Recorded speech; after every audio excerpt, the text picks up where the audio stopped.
Pueden imaginar al Dios creador de los cielos y de la tierra soñando con formar al hombre para que tan solo cada 8 días asista a un lugar, cante, ore, escuche una palabra, se sienta regañado o no, se sienta levantado, tome la cena y vaya a su casa.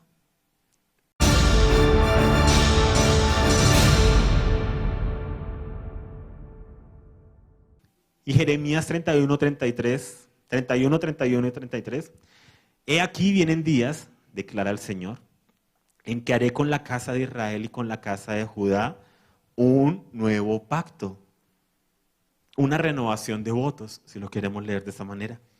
No como el pacto que hice con sus padres el día en que los tomé de la mano para sacarlos de la tierra de Egipto. Mi pacto que ellos rompieron, aunque fui un esposo para ellos. ¿Cuál es la historia que cuenta la Biblia? Dios forma al hombre y a la mujer con el propósito de depositar el Espíritu Santo, su espíritu, su esencia en el hombre y ser uno con el hombre. Que el motor de vida del hombre sea Dios mismo, sea la vida de Dios fluyendo en su interior como su motor de vida, que sus decisiones, que todo lo que el hombre realice, no como un robot, sino que aquello que lo motiva sea la misma vida y esencia de Dios fluyendo en el hombre. Esto lo vemos en Génesis representado en el árbol de la vida. Pero hay otro árbol en el huerto, el árbol del conocimiento del bien y del mal, que representa al hombre viviendo de acuerdo a sus propias pasiones y deseos. El hombre toma de ese árbol y le da la espalda a depender de Dios como su Padre, como su Dios, como su Padre, como su esposo. Le dice no, le da la espalda a esa relación de dependencia y de amor y toma del árbol del conocimiento del bien y del mal que representa el yo. Tu más grande enemigo en el caminar espiritual, el ego, el yo, la carne. Yo hago las cosas a mi manera, yo adoro a Dios a mi manera. Yo. Y se rompe. El hombre es sacado del Edén, pero se le da una promesa, que un día iba a ser rescatado, porque el hombre es engañado por la serpiente antigua, por Satanás. Al hacerlo, renuncia a sus derechos, queda Satanás con el derecho sobre la creación. Eso ya lo hemos hablado en otros temas y demás. Y el caso es que Dios emprende continuar con su plan. O sea, el plan de Dios no ha cambiado. ¿Cuál era el plan de Dios desde un principio? Depositar su espíritu en el hombre y ser uno con él. Que el hombre sea su casa, que el hombre sea su hijo, que el hombre sea uno con él. La Escritura nos lo habla, su esposa. Una relación de ser uno, de intimidad. La relación última que podemos tener con Dios. Ese era su plan. Pero como el hombre cae, se aleja del plan de Dios. El hombre peca. ¿Qué es pecado? Fallar al blanco. O sea, seguir un camino distinto al camino que Dios tiene para ti. Por eso es que el pecado es fruto del árbol que se llama el conocimiento del bien y del mal. No es tan solo hacer cosas malas, que ahí es donde Satanás, ¿sí? Y nuestra carne no la tiene enganada. Porque han convencido al hombre y aún al hombre cristiano de que con que haga cosas buenas y no haga cosas malas es suficiente. Pero yo puedo hacer cosas malas y continuar alejado del propósito eterno de Dios. Las cosas malas son fáciles de distinguir. Matar, adulterar, borracheras, lujurias, adicciones. Tomen a una persona que salga de un casino. Pregúntenle si no quiere conocer a Dios y ser transformado por Él. Les va a responder esto.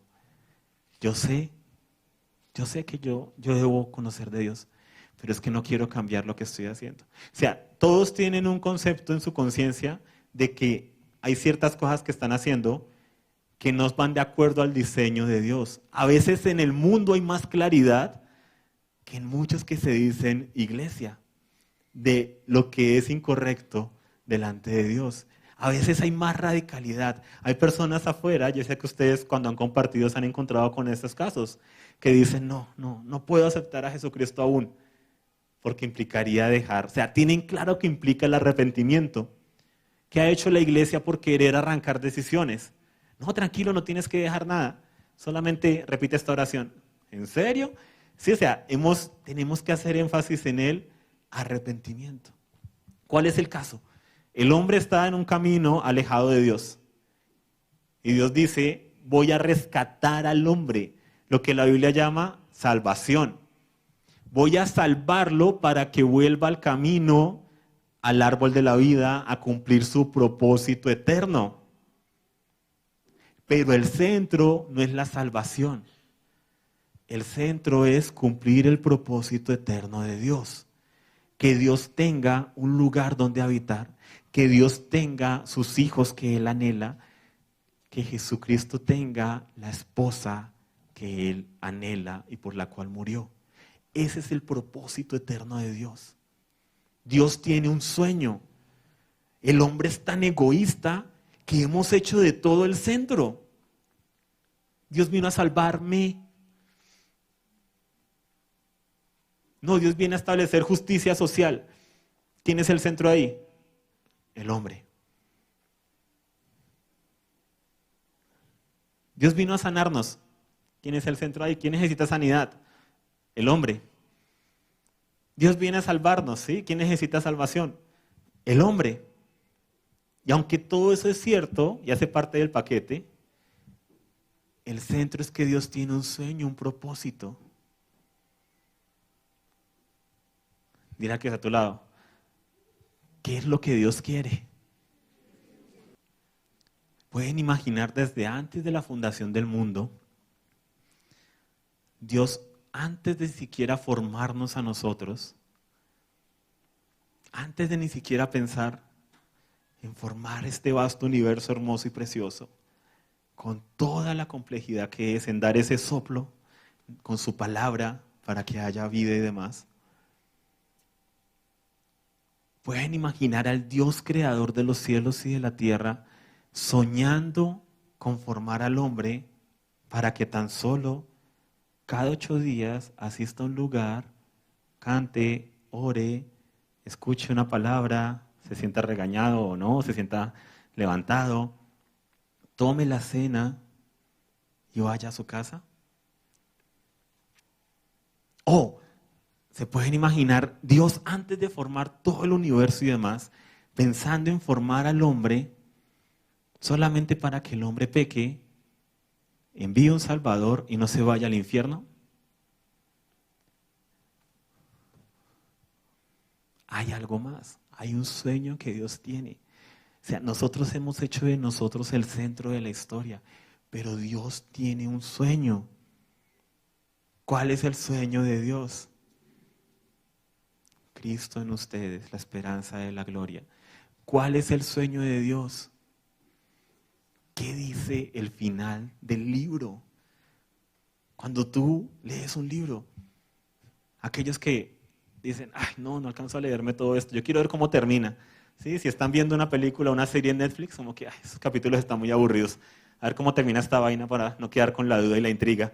Se van al último capítulo para verlo. ¿Sí? Se murió este porque ya no están. Bueno, esto fue lo que pasó. En la Biblia también hay spoilers. ¿Sí? También podemos ver el final de la historia, Apocalipsis 21 y 22. El sueño de Dios, una gran familia de hijos, Apocalipsis 21 y 22.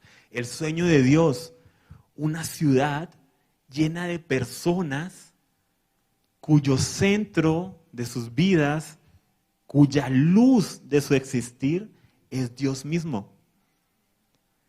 El sueño de Dios, una boda de su Hijo con la iglesia, de ser uno con ella. Ese es el propósito eterno de Dios. El gran plan de las edades que habla Efesios 3:11.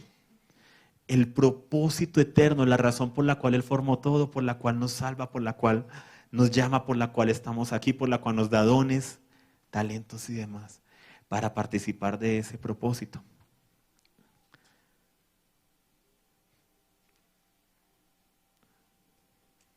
Pero el hombre peca. Entonces, ¿qué hace Dios? Dios llama a un hombre llamado Abraham.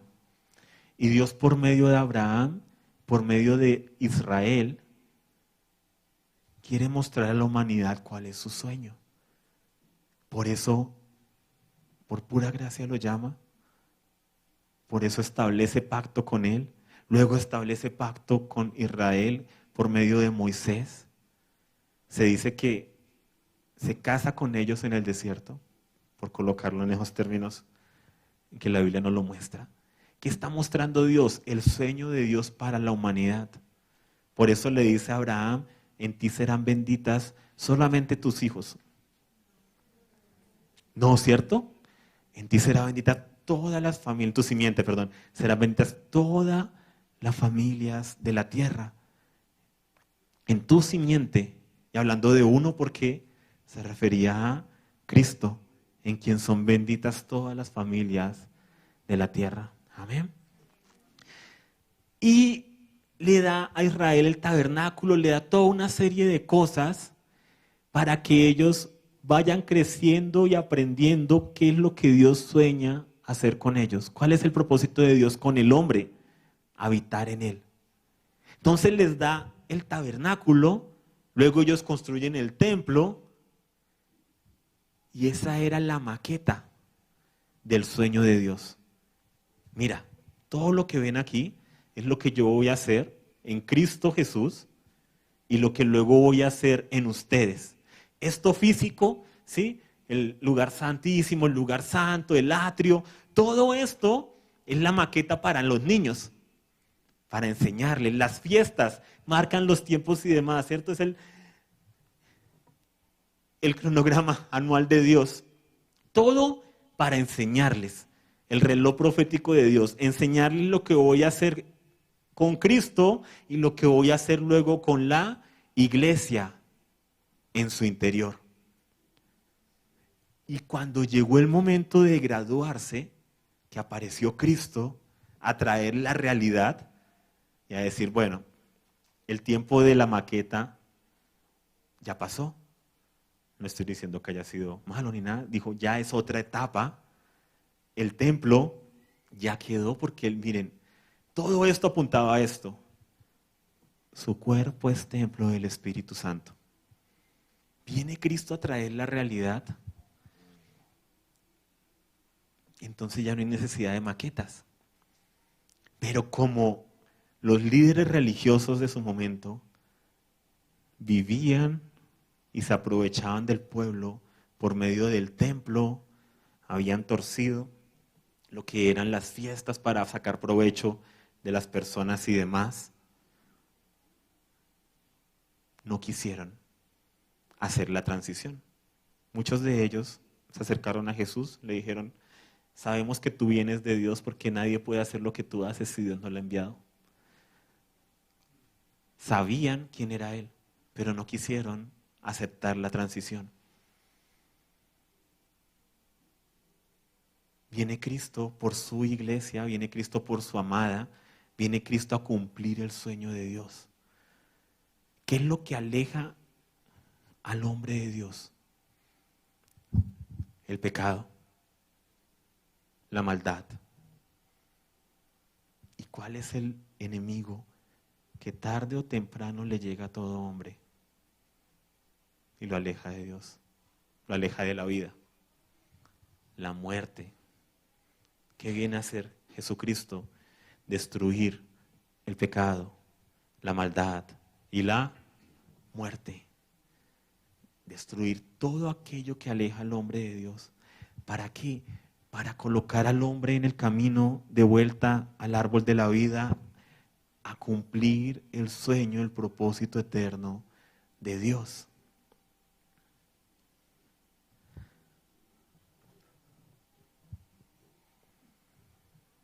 Pero muchos no quisieron. Por eso, en Hechos, vemos que la acusación que se hace para matar a Esteban, ¿cuál es? Habló mal en contra de Moisés y en contra del templo. La acusación contra Jesús, ¿cuál fue? Dijo que iba a destruir este edificio y que en 3 días lo iba a reconstruir. Pero él no estaba hablando de un edificio, estaba hablando de su cuerpo. Viene Jesús a establecer la realidad espiritual, a decir, oiga, no necesitan un lugar especial, porque ustedes son el lugar especial. Si nosotros logramos ver como Dios ve, si esto se nos es revelado en nuestro interior, cambia completamente nuestra experiencia, nuestra relación, nuestro caminar con Dios. Desafortunadamente no es para todos. O sea, quisiera decir que a todos les va a ser revelado esto y demás. Pero la experiencia y la escritura dice otra cosa. Dice que el camino es angosto, que la puerta es estrecha, que muchos son llamados pero pocos escogidos, y muchos son ofrecidos y ni siquiera los han llamado. Hay algo que Dios quiere. Y si nosotros tenemos la fe para creerlo, nuestra vida cambia automáticamente. O sea, yo no tengo que rogarle a una persona que ha nacido de nuevo, que se le ha revelado Cristo, oiga, por favor, sí, pórtese bien, procura hacer esto, por favor ora, por favor esto, por favor lo otro. No. ¿Por qué? Porque las ovejas oyen la voz de su pastor y lo siguen. ¿La voz de quién? De Cristo. ¿Qué es lo que pasa? Que a veces la iglesia quiere hacer que los cerdos, que los cabritos, que todos sigan a Cristo externamente. Pero no hay una realidad interna. Por eso se genera tanta incoherencia. Entonces, Esteban, Jesús, son muertos por hablar de lo que era la realidad de las cosas. Jesús había dicho, este lugar será juzgado, por cuanto no me aceptaron. Jesús dijo, ¿sí? No quedará aquí piedra sobre piedra. Voy a regresar y voy a decretar juicio contra este lugar. Y ustedes, cuando vean que hay enemigos a las puertas y demás, huyan de aquí, porque ha llegado el juicio para esta ciudad, Jerusalén, y para sus sacerdotes y para todos los que no me aceptaron. Y en el año 70 después de Cristo, según nuestro calendario, se cumple esto. Jerusalén es rodeada. Todos los cristianos que estaban en la ciudad, cuando empezaron a ver que los ejércitos estaban rodeando Jerusalén, salieron huyendo, como Cristo les había dicho que hicieran. Fue asaltada y después de un periodo de 7 años fue arrasada, fue quemada y fueron destruidos por completo. Se cumplió cada una de las cosas que Cristo había dicho que iban a acontecer. Y esto empoderó aún más a la iglesia. Y la iglesia con temor y temblor empezó a avanzar y a crecer. ¿En qué? En este nuevo pacto de tener la ley de Dios dentro de ellos, en sus corazones, de ser uno con Dios, de que el Espíritu de Dios estuviese en ellos.